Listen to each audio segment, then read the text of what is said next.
বন্ধুরা, আকিজ মোটরস বাংলাদেশে কিন্তু নিয়ে আসলো 3 চাকার স্কুটার, দেখতে পাচ্ছেন, যেটা হচ্ছে ফার্স্ট টাইম। আর আমার সাথে কিন্তু কানেক্টেড আছে অনু আপু, আকিজ মোটরস এর পক্ষ থেকে। আসসালামু আলাইকুম আপু, কেমন ওয়ালাইকুম আছেন? আসসালাম ভাইয়া, কি অবস্থা?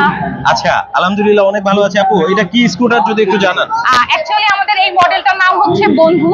বেসিক্যালি এটা যারা হচ্ছে স্কুল গান বা ভার্সিটি গোয়িং আপুরা আছে বা ফিমেল যারা মম আছে, যারা বাচ্চাদের নিয়ে যেতে চায়, তাদের জন্য এটা বেস্ট একটা অপশন। কারণ এটা যেহেতু আমাদের 3 হুইলের, সেখানে আপনার অ্যাক্সিডেন্টাল কোনো চান্স নেই বা ব্যালেন্সের জন্য অনেক বেশি ইজি হচ্ছে। এবং আমাদের এই মডেলটার প্রাইসও কিন্তু যথেষ্ট কম, মাত্র আপনার 1,53,500 পড়বে। এবং এই ক্ষেত্রে আপনি মাইলেজ পাচ্ছেন হচ্ছে 70 পর্যন্ত। এবং আপনি যদি 5 থেকে 6 ঘন্টা চার্জ দেন, সেই ক্ষেত্রে কিন্তু আপনি অনায়াসে 65 কিলোমিটার পর্যন্ত যেতে পারছেন। আচ্ছা, অনেক ধন্যবাদ আপনাকে। নিতে হলে কোথায় আসতে হবে? অবশ্যই আমাদের আকিজ মোটরসের শোরুমে আসা লাগবে, যেটা কিনা তেজগাঁ 7 রাস্তাতে আছে এবং মগবাজারেও আছে। ভালো থাকবেন। আসসালামু আলাইকুম।